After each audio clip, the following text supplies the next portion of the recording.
Halo, selamat malam semuanya. Malam, Pak. Kita mulai aja ya soalnya.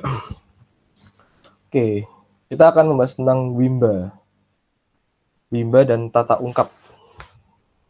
Dan nanti ada tugas ya, dan tugasnya saya harapkan termasuk gampang. Cuman bikin video aja. Nah, sudah mau UTS, jadi apa namanya? Saya nanti untuk UTS saya bikin gampang, tapi yang dari beberapa lainnya adalah mengambil dari tugas. Ini juga kebetulan orangnya sedikit ya, jadi malahan nih beruntungnya. Oke, Wimba adalah objek yang digambar. Secara spesifiknya adalah cara apa objek itu digambar. Jadi misalkan ada gambar di objeknya itu ada gambar sapi. Jadi Wimbanya itu adalah sapinya. Jadi Wimba itu kayak semacam objek yang paling menonjol di entah di lukisan, di fotografi maupun di sebuah video. Lalu cara Wimba adalah cara menggambarkan objek yang digambar dengan memanfaatkan berbagai kemampuan yang dimiliki oleh kamera, teknik-teknik penyuntingan maupun dengan memanfaatkan objek itu sendiri. Jadi kalau teman-teman di sini ada yang pernah belajar videografi, jadi ada yang pernah belajar videografi, otomatis mungkin paham angle-angle ataupun fotografi ya, Mas. Paham angle-angle yang dimaksud dengan ini, golden ratio. Atau biasanya ini menggunakan guidelines kalau yang suka fotografi ya. Jadi kalau misalnya saya foto itu, saya sekarang udah beberapa tahun terakhir itu menggunakan guidelines, jadi yang ada garis yang membuat itu layarnya kebagi jadi 9. Nanti misalnya dari situ kita nanti juga akan belajar yang namanya golden ratio. Jadi objek mana yang harus diperlihatkan, objek mana yang harus ditonjolkan, objek mana yang harus dikurangi maknanya, objek mana yang harus perkuat identitasnya.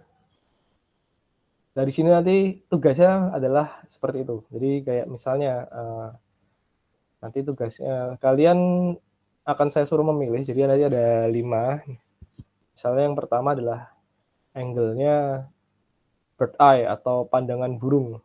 Mungkin yang punya drone bisa digunakan. Atau yang nanti misalnya kayak ada tematiknya kalian ingin membuat tugas ini seperti punyanya Wes Anderson, karya dari Wes Anderson yang sekarang lagi booming lagi ya. Jadi setelah karya yang dia dulu yang hotel itu akhirnya sekarang mulai rame lagi karena secara pengambilan gambar, penyuntingan gambarnya sangat estetik. Jadi kalian kayak melihat sesuatu yang melihat video berupa seni kalau saya bilang. Yang saya lupa namanya, yang The Hotel of apa itu kalau itu salah satu, bukan favorit ya, tapi salah satu rekomendasi untuk ditonton apabila kalian ingin membuka pandangan kalian tentang bahasa rupa. Lalu untuk menurut pribadi, cara Wimba adalah bagaimana cara objek atau Wimba itu digambar sehingga bercerita. Misalkan dalam bidang gambar tersebut adalah terjabat objek seekor burung unta yang digambarkan berleher panjang dan kepalanya banyak. Mungkin secara imajinasi kita adalah misalnya kepalanya itu banyak tapi ada satu yang ditonjolkan, yang lainnya sedikit diblurkan. Mungkin kalau yang pernah baca manga ada kayak efek tendangan atau efek pukulan, jadi ada garis-garis di sekitarnya yang menunjukkan bahwa ini pukulan ini sedang melaju ke arah lawan atau tendangan ini sedang ditendangkan ya, untuk sesuatu, entah itu mungkin Kapten Tsubasa misalnya kalian nonton, atau Blue Lock. Jadi misalnya manganya itu ada kayak efek garis atau angin, itu menunjukkan itu gambar itu sedang bergerak. Jadi itu mengandung isi cerita bahwa kepala burung tersebut sedang bergerak-gerak. Jadi mungkin misalnya 5 kepala, yang 2 di samping kanan, 2 samping kiri, berarti bergeraknya ke kanan ke kiri. Itu secara ilustrasi. Lalu ada cara Wimba. Cara Wimba dibagi menjadi 5. Ukuran pengambilan gambar, sudut pengambilan gambar, skala, penggambaran dan cara lihat. Lalu untuk sudut pengambilan gambar, ini kelewatan ya, sorry. Nanti saya lengkapi ya untuk yang ukuran, ini kita skip dulu. Sudut pengambilan gambar, sudut pengambilan ini diantaranya adalah sudut bawah, sudut wajar, sudut atas, dan tampak burung. Aneka tampak dan sinar X. Jadi ini adalah angle ya. Jadi sudut atas, sudut bawah, sudut wajar, lalu sudut kanan kiri juga tampak burung itu bird eye. Kalau nomor 1 adalah ukuran pengambilan gambar. Jadi ukurannya itu ialah suatu teknik pengambilan gambar untuk menentukan berapa besar isi bimba yang digambarkan. Berarti ini lebih ke objeknya. Misalnya kepalanya, misalnya ada foto orang yang dia berada di tengah dan yang lainnya kecil. Berarti objeknya adalah si orang ini yang berada di tengah misalnya. Lalu dari segala teknis, ini kebanyakan digunakan untuk animasi. Misalnya kalian menonton Ultraman, ketika sedang henshin Ultraman, tiba-tiba tangannya membesar, itu objeknya di tangannya tuh. Atau kalian menonton yang barusan Fast Furious X misalnya, saya pas kebetulan nggak terlalu suka Fast series, itu misalnya Dom Toretto yang digambarkan sedang keluar dari mobil, yang di zoom, ya, itu objeknya adalah Dom yang sedang keluar dari mobil, seperti itu. Atau misalnya kalian suka fotografi, lalu sedang memfoto sunset misalnya, maka sunsetnya yang menjadi objek bimbanya tersebut. Oke, ini jadinya sedikit aja, nanti bisa kalian lihat. Lalu ada skala. Skala ini adalah skala lebih kecil dari aslinya. Atau misalnya kalau lebih kecil itu, mungkin nanti ini saya perlihatkan yang kemarin saya bilang diorama itu ya. Itu atau sama dengan aslinya adalah 1:1. Itu adalah objek kita sendiri, diri kita sendiri. Kita itu adalah objek 1:1. Atau sama dengan aslinya. Mungkin kalau misalnya kalian tahu tentang patung lilinnya Madame Tussauds, ya, Madame Tussauds, itu adalah objek 1:1 dari si artis atau si orang aslinya tersebut. Lalu ukuran skala raksasa. Ukuran skala raksasa itu bisa dicontohkan dalam bentuk misalnya kalau misalnya kalian pernah lihat acara-acara TV yang tentang yang dari Guinness Book Record ya, yang pemecahan rekor, kan ada kayak pembuatan pizza raksasa. Itu skalanya diperbesar atau dibuat menjadi skala raksasa. Lalu yang keempat, ada cara pengambilan pencara sudut lihat bawah, ada daerah lihat optimal, jarak lihat minimal, baru ini zoom in misalnya, lalu yang maksimal adalah zoom out, dan lain-lain. Jadi ini benar-benar mungkin kalau kita praktekkan, kalau misalnya saya ada di kelas bersama kalian, mungkin kita praktekkan menggunakan kamera HP. Ketika misalnya selfie itu adalah cara lihat dari sudut lihat bawah. Lalu objek utamanya adalah yang pemegang kameranya. Lalu misalnya cara penggambarannya adalah naturalis. Seperti itu. Lalu ini lanjutnya ada tata ungkapan. Tata ungkapan adalah cara menyusun bimba dan cara bimbanya dalam suatu bidang gambar atau antar bidang gambar yang bercerita. Ini lebih ke biasanya kayak kalau misalnya lukisan tuh udah jelas ya, ini lukisan adalah antar bidang gambar yang bercerita. Mungkin kalau kalian anak film ada storyboard. Storyboard itu sebelum dijadikan bidang gambar yang bercerita, ada suatu bidang gambar yang OTW menuju ke cerita misalnya. Oke, ini agak cepat ya, ini ternyata kecepatan maksudnya. Ini kembali ke lukisannya Pangeran Diponegoro. Jadi untuk lukisan Pangeran Diponegoro sendiri, itu ungkapannya secara estetis adalah tata ungkapannya.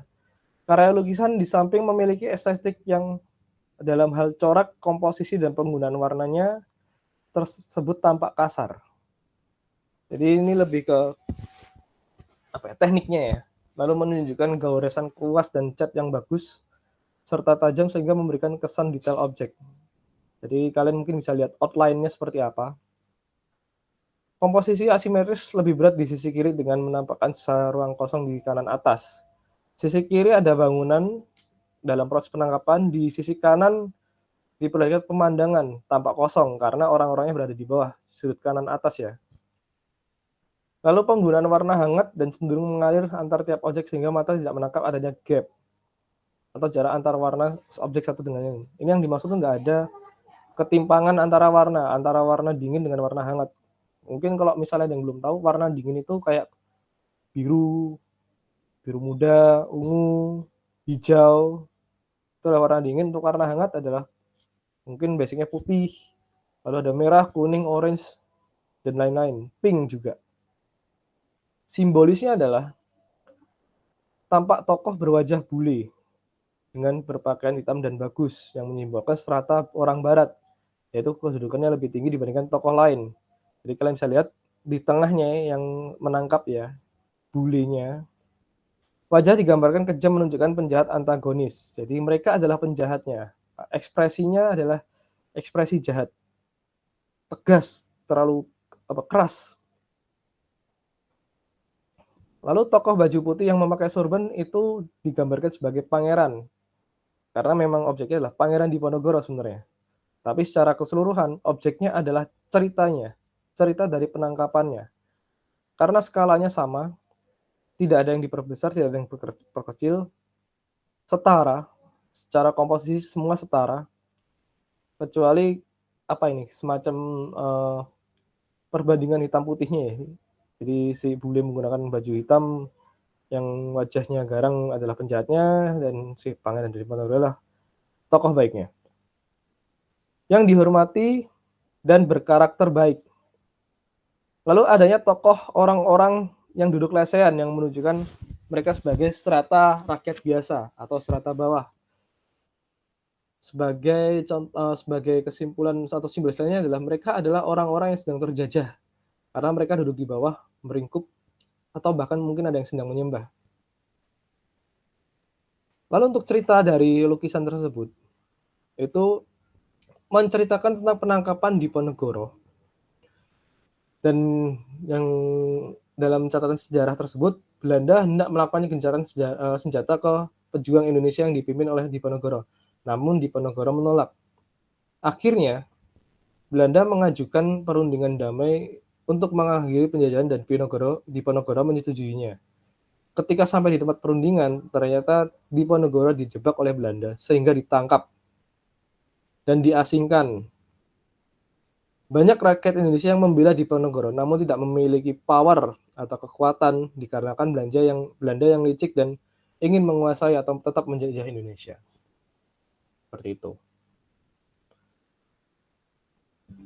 Lalu untuk tugasnya,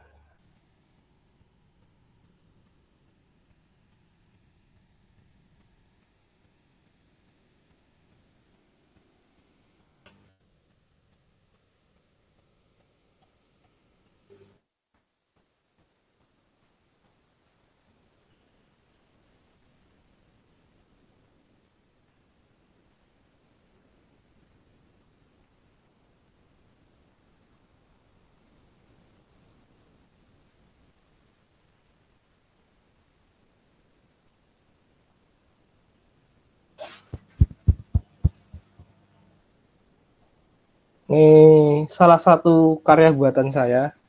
Jadi ini diorama. Sebenarnya ini diorama, cuman masih pertama kali bikin diorama yang masih menggunakan teknik yang cukup asal, cuman nyontoh dari YouTube aja. Bahan-bahannya juga masih bahan-bahan sederhana, jadi bukan bahan-bahan mahal. Ini kayak saya menggunakan bubur koran yang saya rendam semalaman, lalu saya blender yang akhirnya membuat semacam kayak adonan yang lalu saya berikan tepung tepung gipsum sama lem putih, lalu saya aduk lagi sampai rata. Ini untuk texturingnya. Jadi mungkin ini kesalahan saya adalah pewarnaan samping air. Ini harusnya birunya ini saya hilangkan, cuman karena saya itu benar-benar masih belajar awal-awal. Lalu nih saya upload di dunia militer yang terutama skala kecil ya, maksudnya, bukan koleksi skala tapi yang militer. Ini saya dapat teguran karena kurang realistis untuk bagian air, untuk sisanya sudah lumayan. Ini ya. Jadi batu-batuannya ini untuk skala kalau di dunia hobi militer itu skala 1:14. Jadi lebih ke action figure, bener-bener kecil. Ini ada fotonya lagi nih, saya dulu. Ini soalnya saya udah main ini terakhir 2016 karena mahal sekali. Yang nggak saya kuat adalah mahal dan tekniknya terlalu sulit. Kalau Gundam tuh cuman terima jadi, cuman ABCDE kelar. Jadi untuk skalanya ini terhitung sebagai 1/60 kalau nggak salah, atau 1/24. Jadi saya menyesuaikan karena kebetulan waktu itu saya ingin punya koleksi diorama tentang perang dunia kedua ya terutama. Waktu itu saya lagi seneng dengan cerita Nazi.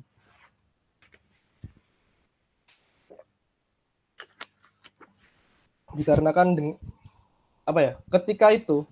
ketika masa Nazi berkuasa ya, mereka mempunyai teknologi persenjataan yang menurut saya lebih dari zaman itu.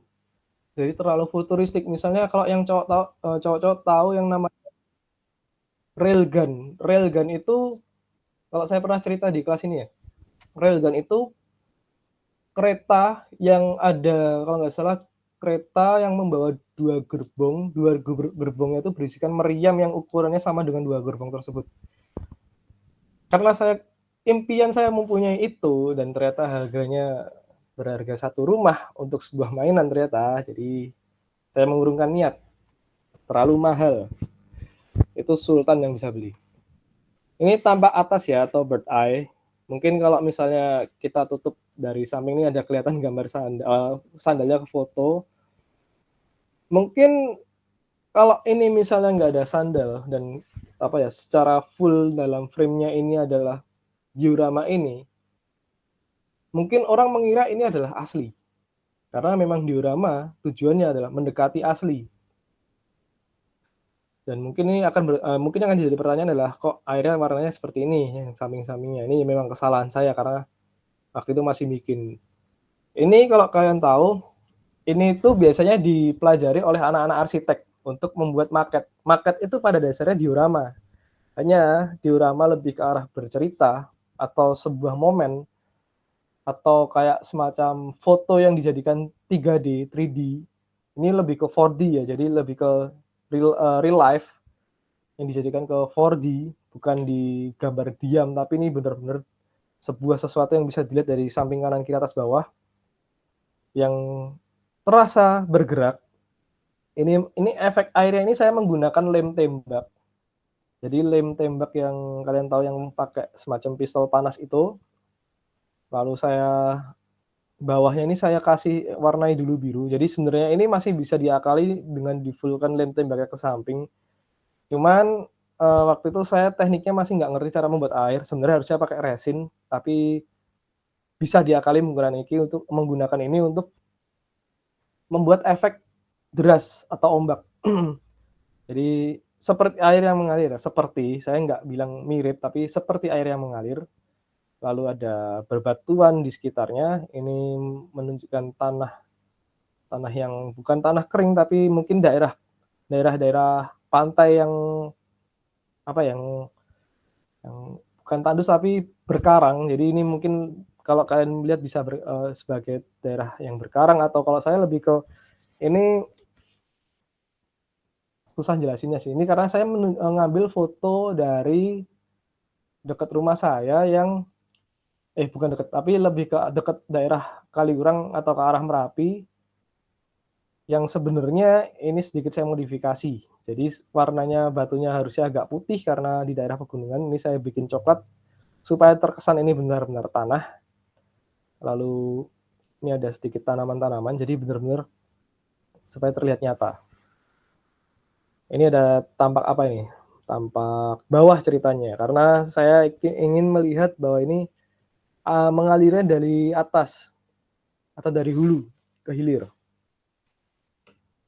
Ini salah satu figurnya. Selamat malam Pak, mohon izin Pak, baru lihat handphone Pak. Oh I'm iya, sorry. iya. Ya, lagi kerja. Ini digambarkan sebagai tentara Perang Dunia I dari Jerman, jadi bukan Perang Dunia II. Yang warnanya ini tokoh untuk figurnya Perang Dunia II, tapi saya dapat warna catnya ini, set satu catnya ini yang khusus untuk Perang Dunia I, jadi benar-benar susah ya. Ini harusnya agak kehijauan tapi jadinya abu-abu. Warna yang aslinya itu lebih ke hijau. Lalu sini ada plakat emas berwarna merah harusnya, jadi emas kemerahan.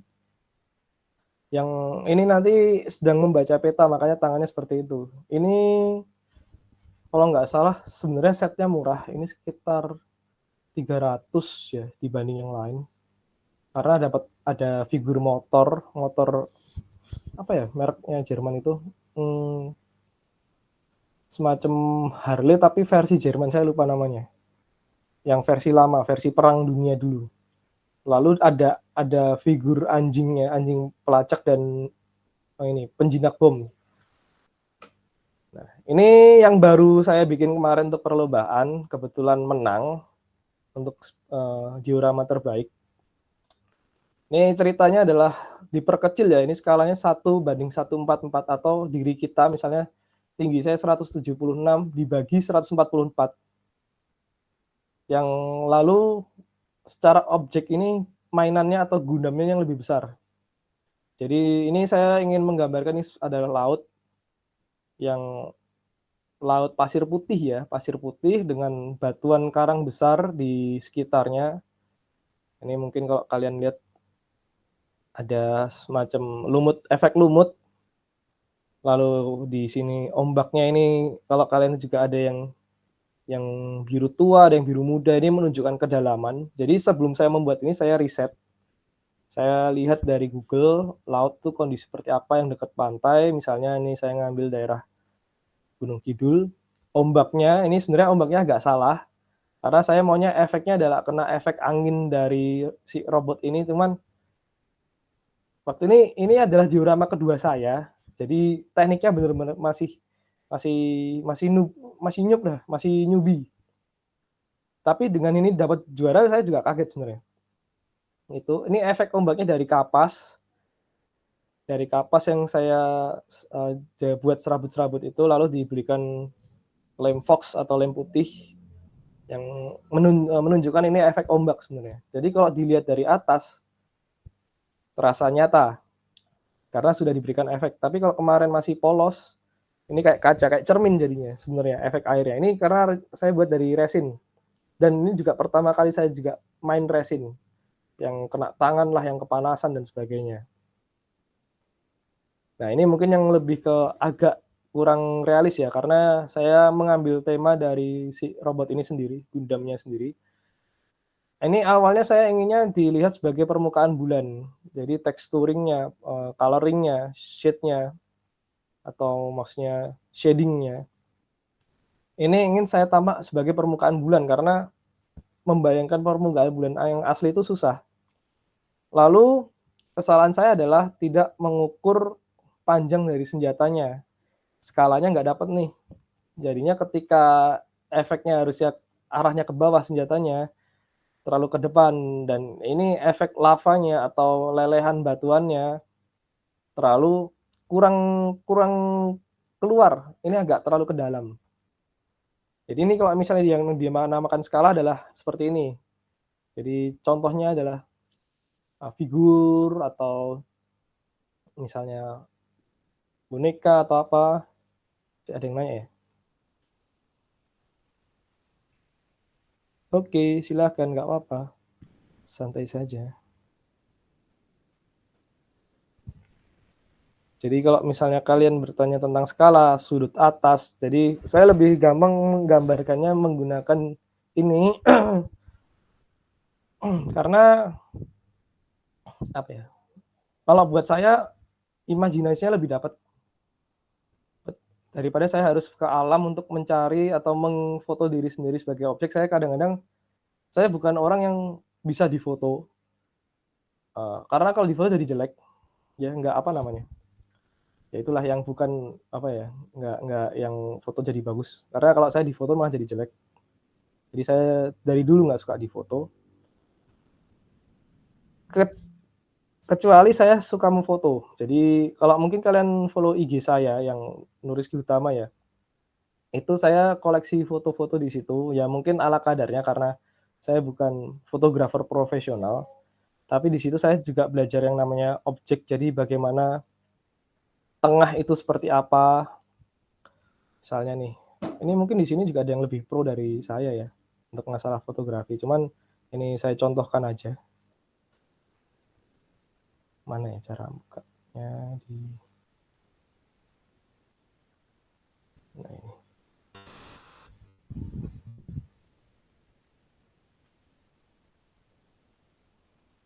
Masak itu dari jam 6 pagi sampai jam 11 kalau misalnya pesanannya bisa sampai 50. Ini sebenarnya saya nggak sengaja nih lagi makan di angkringan, kok tiba-tiba sudut mata saya kok bilang, "Objek Bapak ini kok bagus ya, entah kenapa kok keren ya." Akhirnya saya foto. Nah ini koleksi saya, nggak ada maksud untuk berfotografi, ini lebih ke toy fotografi, tapi nggak saya konsepin, cuman ini perbandingan yang sebelah kiri ini adalah ini tuh namanya RX-78 atau istilahnya Grandpa Gundam atau Simbah Gundam, kalau saya kakek Gundam, kalau saya bilangnya Simbah. Jadi ini adalah model terbarunya yang kiri, yang kanan adalah model paling pertamanya untuk MG. Ya silakan Rizka.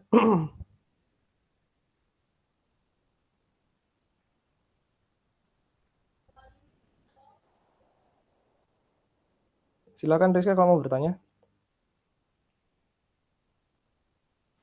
Sambil kita lanjut ya. Ini Tarumarta nih. Ini pabrik tobacco, tembakau, cerutu gampangannya atau sigar. Ini mungkin kok ada garis guideline-nya, Tarumartanya berada di tengah. Ini saya menggunakan HP karena saya nggak punya kamera dan kamera itu ribet. Jadi kalau kalian belajar guidelines itu paling enak pakai HP. Saya tuh nggak suka yang ribet ya, Mas, ya harus ngatur ISO-nya, lalu harus ngatur sharpening-nya dan sebagainya. Cuman kalau pakai HP, kita tinggal belajar bagaimana sudut-sudutnya. Misalnya kadang sudut mata sama sudut kamera tuh beda. Jadi misalnya nih, kalau foto gini kan. Nah, jadi misalnya tuh biasanya kita posisi mata berada di atas kamera. Berat ini contohnya. Kalau saya foto itu seperti ini. Ini adalah supaya mata saya dan kamera sejajar. Kalau enggak gini. Jadi saya menutupi mata saya supaya saya melihatnya langsung dari ini kamera. Jadi sebenarnya saya nggak bukan expert, cuman saya belajar karena skill ini akan terpakai suatu hari nanti dan ternyata benar. Ketika saya mempelajari guidelines, akhirnya walaupun saya bukan profesional fotografi, saya cuman bahkan ini saya cantumin Realme fotografi karena saya suka kamera Realme, HP-nya Realme. Selain buat gaming AFK 24 jam nggak masalah, buat kameranya pun bagus. Saya suka bagaimana kayak mempelajari preset misalnya untuk ini saya misalnya pengen yang agak kelabu. Ini misalnya saya apa ya, tone-nya saya turunin. Grey-nya saya naikkan sedikit. Jadi lebih ke kelabu. Jadi merahnya nggak merah terang, terkesan merahnya agak gelap. Padahal secara mata ini terang. Ini objeknya sebenarnya adalah soto. Ya, ini kebetulan ini ada acara di perumahan saya, tempat orang tua saya. Saya nggak berniat untuk menjadi fotografernya, cuman momennya kok bagus ketika antri foto. Di guidelines-nya adalah di tengah-tengah sini, di tengah ke bawah itu objek utamanya adalah sotonya. Lalu tengah ke atas objek pendukungnya adalah orang-orang yang mengantri. dan kebetulan menggunakan baju merah, saya melihat ada kontras yang kok menurut saya ini bagus ya kalau di foto, seperti itu. Jadi lebih ke insting. Ini sama, tengah ke bawah ini adalah objeknya, orang-orang yang sedang baris untuk senam, lalu objek kosongnya yang berada di atas, langit.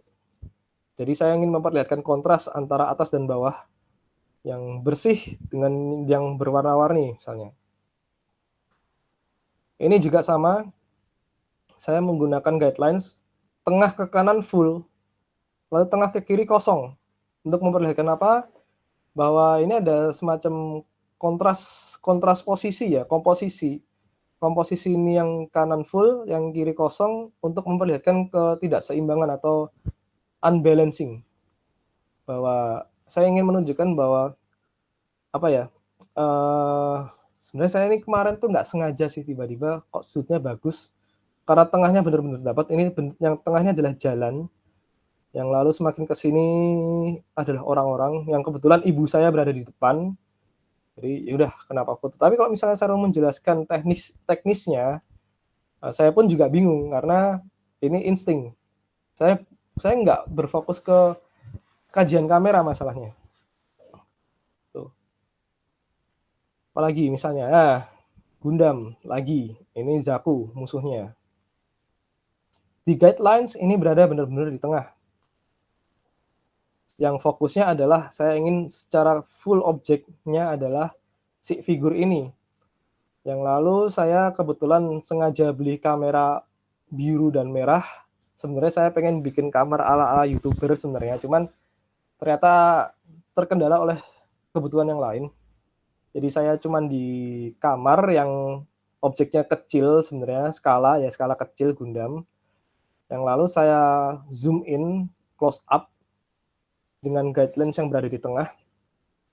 Yang lalu space kosong itu diisi oleh warna yang lalu saya tiupkan vape. Jadi waktu itu saya masih nge-vape.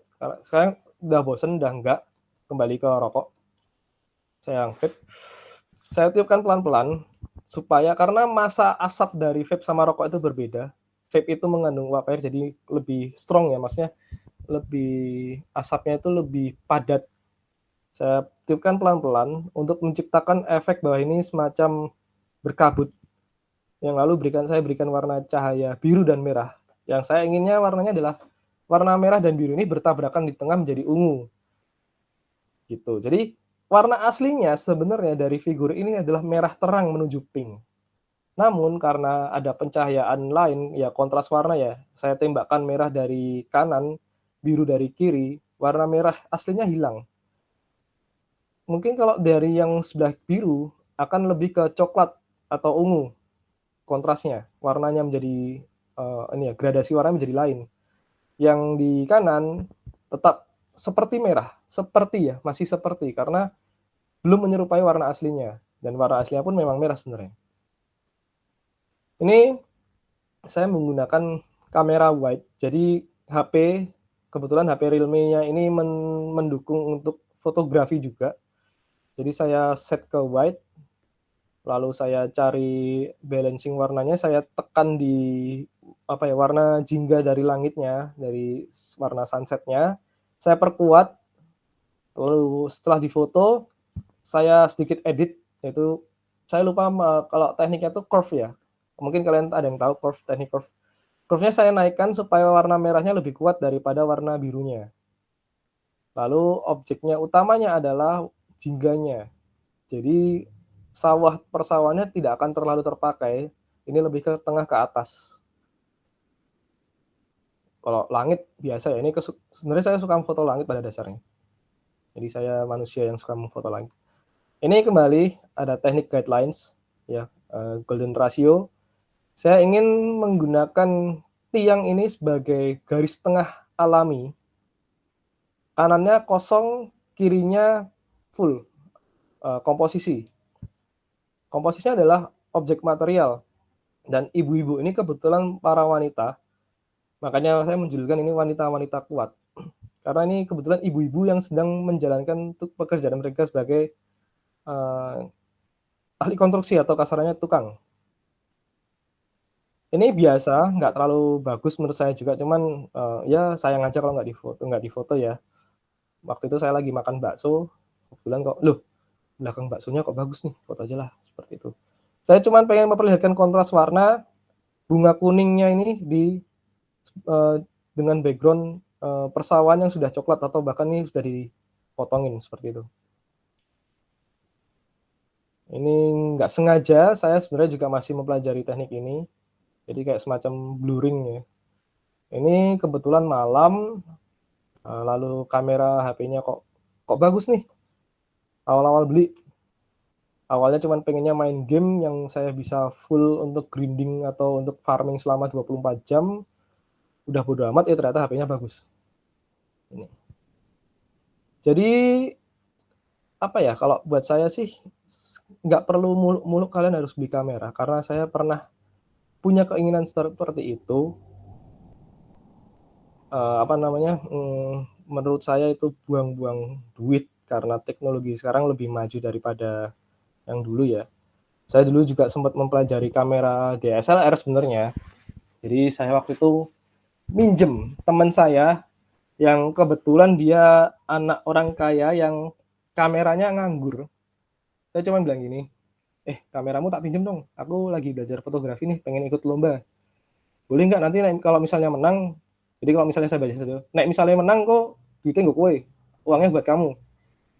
Ya nggak apa-apa, silakan. Bahkan pakai aja sepuasmu. Cuman saya tanggung jawab karena barang orang, jadi saya nggak terlalu, apa ya, nggak terlalu ngeforsir barangnya lah ya, karena saya takut rusak. Kalau rusak juga uang saya tidak sebanyak itu. Seperti itu. Jadi ketika kalian tertarik untuk mempelajari fotografi, jadi seni atau bahasa rupa yang berhubungan dengan gambar itu nggak harus serta-merta tentang lukisan. Karena jujur, saya nggak terlalu bisa ngelukis. Tapi saya bisa ngelukis tapi nggak terlalu bagus, ya. Tapi saya bisa membuat diorama yang kemungkinan orang yang bisa ngelukis belum tentu bisa bikin, seperti itu. Jadi galilah potensi kalian di mana. Seperti fotografi tadi itu.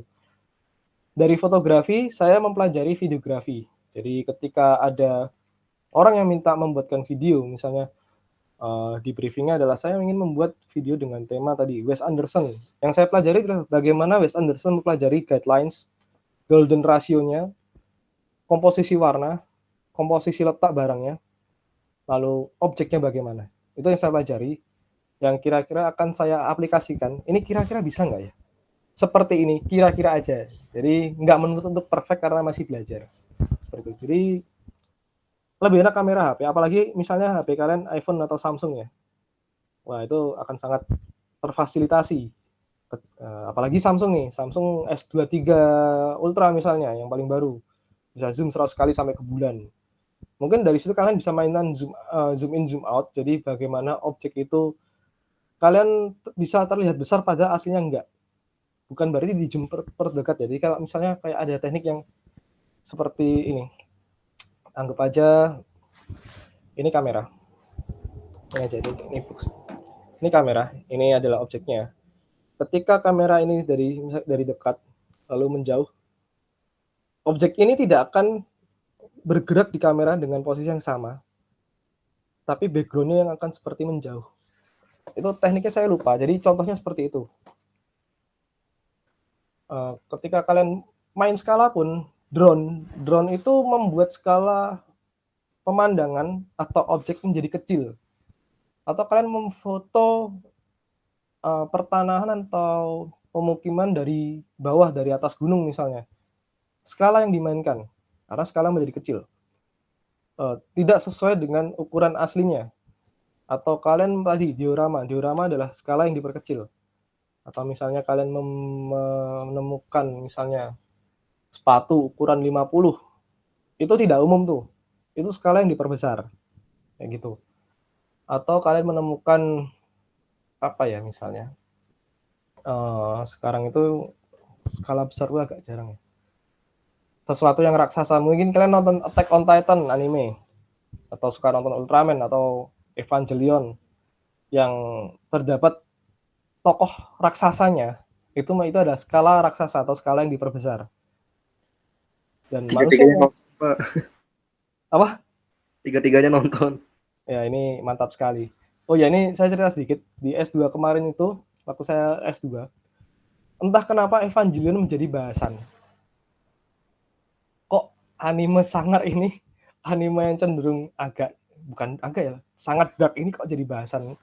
Karena siapa sutradaranya, si Anno itu mempunyai perspektif yang sangat beda dengan sineas atau sutradara lainnya, termasuk yang sekarang ini dia membuat Shin Kamen Rider, yang saya belum nonton tapi sangat oke sekali dari trailernya. Kalau Nanti ada Godzilla juga Pak itu. ya Shin Universe-nya nanti bakal keluar. Nah kebetulan ini kebetulan saya bukan orang yang terlalu misalnya kayak Kamen Rider. Saya aslinya sukanya Kamen Rider Ryuki, satu seri semuanya, satu seri tersebut. Tapi untuk yang lainnya saya nggak terlalu suka misalnya, karena ceritanya atau karena tokoh-tokohnya, figurnya. Misalnya saya pengen koleksi nih, kemarin sempat hitung budgeting SHF Kamen Rider Ryuki dari si Ryukinya sampai yang paling akhir. Misalnya yang paling akhir itu yang biru kalau nggak salah, saya lupa namanya, yang keluarnya di Decade. Totalnya adalah satu harga vario baru. Wah, tidak jadi. Tuh. Atau kalian misalnya di habis perskalaan adalah pengambilan sudut. Sudut itu paling gampang kalau kalian belajar fotografi arsitektur sebenarnya. Kalau kalian suka mengfoto bangunan-bangunan lama, itu paling gampang bermain sudut. Jadi kalian ingin menunjukkan sudut mana yang kuat. Misalnya kalian ingin memfoto gereja ayam yang di Magelang. Ketika kalian hanya memfoto dari depan, yaitu cuma objek tengah, ya. Misalnya kalian maju, lalu angkat foto. Jadi kalau saya foto kadang-kadang nggak cuma main gini. Ini ya, kalau saya seringnya dibalik, karena angle-nya lebih kamu. Saya main seperti ini. Jadi yang didapat adalah objeknya berada di tengah, tetapi kalau di kamera, objeknya ini di pojok. Seperti itu. Ini salah satunya juga alasan punya 2 HP, karena satunya untuk bermain full, satunya untuk kerja. Contohnya lagi, misalnya, kalau Sinar X itu ketika kalian bisa mendapatkan suatu objek yang tembus pandang pada dasarnya. Jadi lebih ke, ya, contohnya adalah ronsen. Ronsen adalah fotografi Sinar X. Secara keilmuan ya, itu udah paling benar. Atau volume. Nah, mungkin yang tadi ini yang saya tunjukkan bahwa yang kanan kirinya bisa kosong bisa isi itu mungkin lebih ke volume ya, secara secara teknik penamaannya ya. Komposisi atau volume. Lalu perspektif itu sudut pandang mata kita. Misalnya menurut mata saya bagus, saya foto, bisa jadi menurut orang lain foto ini biasa. Jadi ini lebih ke perspektif masing-masing. Contoh yang tadi saya gambar ayam goreng, ya itu biasa, cuman ayam sama roti yang digoreng, udah. Cuman saya mengambil bahwa ini ada komposisi kanan kiri yang berbeda. Orang biasa. Ini lebih ke bagaimana kita, penggambaran itu bagaimana kita menjelaskan ke orang atau ke halayak umum ya. Misalnya kalian lomba fotografi nih. Jadi dulu waktu lomba fotografi itu saya ada beberapa tema yang harus diangkat. Misalnya gunung atau pohon atau laut, misalnya kita ngambilnya alam. Hanya temanya seperti itu. Itu tinggal bagaimana kita memperlihatkan perspektif kita. Misalnya pohon, kalian tiba-tiba menemukan pohon kering di tengah pohon rimbun. Itu sekalinya dapat perspektif, dapat skematif, ekspresif, distorsi. Karena distorsi ini mengganggu nih. Ini mengganggu. Ini kenapa kok ada pohon yang kering nih di tengah pohon yang lebat misalnya. Distorsi kadang-kadang menjadi hal yang menarik. Misalnya baju hitam di tengah baju putih. Itu distorsi. Kalau nggak salah ya. Jadi nanti kalau misalnya ada kesalahan bisa mohon dikoreksi ya. Pinter fotografi silahkan untuk berbicara. Ini kalau masalah sudut-sudut kembali lagi ya. Ini paling gampang adalah guidelines. Jadi misalnya kalau yang suka foto, ini ya. Ini ada guidelines ya. Ini saya tutupi. Ini ada guidelines. Nah, ini yang sering saya pakai. Misalnya saya butuh sudut mana, sudut kanan atas. Saya memakainya adalah yang ini misalnya. Saya butuh sudut yang enggak terlalu ke kanan atas. Saya memakai titik tengahnya ini, titik temu. Saya butuh objek di tengah, benar-benar tengah misalnya. Lalu saya butuh objek yang skala, misalnya skala saya menggunakan contohnya itu misalnya ini yang sini kecil, yang sini besar. Jadi kayak jadi misalnya kalian memfoto serong ya. Ini fotonya nyerong. Objeknya satu nih. Objeknya banyak. Ya, tek, tek, tek, tek, tek. Yang paling dekat ini akan terlihat besar. Yang paling dekat sini akan terlihat besar. Yang semakin ke sini akan terlihat kecil. Seperti itu.